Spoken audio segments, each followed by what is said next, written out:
Bored of inadequate film podcasts?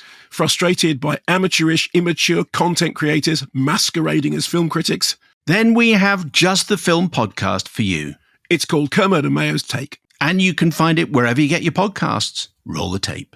A House of Dynamite, which is the new film by Catherine Bigelow, who, of course, made Near Dark, my favourite vampire movie, The Hurt Locker, Zero Dark 30, the first woman to win the Oscar for Best Director for The Hurt Locker, which, of course, famously beat Avatar to the Oscar for Best Film.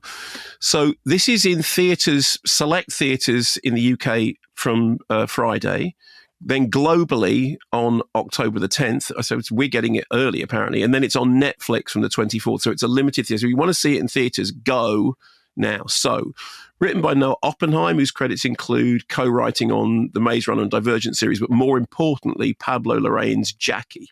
So, it is set in and around the White House, in which US government officials pick up an apparent ballistic missile launch, launched from somewhere they're not entirely sure where, that appears to be on course for America, and how they deal with the ensuing just about 20 minutes before it looks like it's going to make impact. Here is a clip from the trailer. Only 3 minutes ago, we detected an ICBM over the Pacific. Current flight trajectory is consistent with impact somewhere in the continental United States. Have we seen DEFCON 2 before? No. Is this real? Stratcom is asking for launch instructions right now. I'm gonna need you to breathe.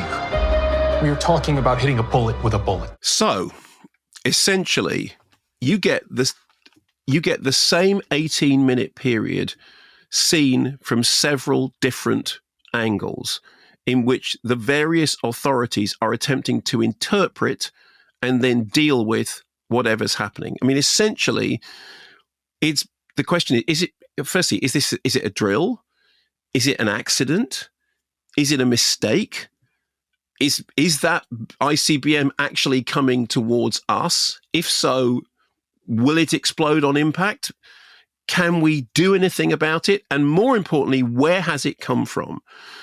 And a lot of this is people sitting in rooms watching things playing out on big computer screens, having, video conferences with each other in which they're all trying to make sense of exactly what's going on. And the countdown is ticking down from round about 18, 20 minutes. Taking it out is, as you heard in that clip, like hitting a bullet with a bullet. And the situation itself is described as effectively playing out in a house built of dynamite, because the question is, what do we do? Do we retaliate on the basis of we don't know where it's come from, but if we wait until it lands, we may not be able to retaliate? Or do we wait until it lands and hope that it's a mistake and hope that it doesn't actually happen? And everyone is trying to figure out, what do we do? And the timer is counting down. So if they get this wrong, again, it's a line which is in the trailer. If we get this wrong, none of us will be here tomorrow. It has an amazing ensemble cast. Rebecca Ferguson is the intelligence analyst, Captain Olivia Walker. She wants everyone to keep calm, but she's also got to deal with her own family. Tracy Letts is General Anthony Brady, who wants the president, played by Idris Elba, to act now. Jared Harris is the defense secretary, who realizes that his daughter is in the potential impact zone. Incidentally, terrifying as the film may be, and it is, equally terrifying that role is currently being played in real life by thirsty TV host bozo Pete Hegseth. So, there's terrifying films and then there's terrifying reality. I mean, this is a film in which Idris Elba is the president. And even though it looks like you may have 18 minutes left of the world, you still think, well, it's not all bad. Now, considering that so much of the drama, obviously there are things outside of rooms, but considering how much of the drama is playing out in confined spaces, people in rooms talking on screens to each other and on the telephone, it is really impressive just how dramatic it is. I mean, the whole thing has a horrible feeling of helplessness and impending catastrophe. Too little time to make decisions, but too much at stake to get those decisions wrong. We see Idris Elba with the guy who carries the nuclear, the suitcase, telling him, you have to make a decision about this. You have to make a decision about this. And you've got 4 minutes to do it in. I mean, Bigelow is really good at these procedurals, particularly military procedurals. Barry Ackroyd, who's the DP, makes everything look like a kind of really, really terrifying documentary. And of course, I mean, that is one of the things, which is that Kathy Bigelow has always had that way of making you think that what you're watching is real, which is very much in the kind of in the mode of Paul Greengrass.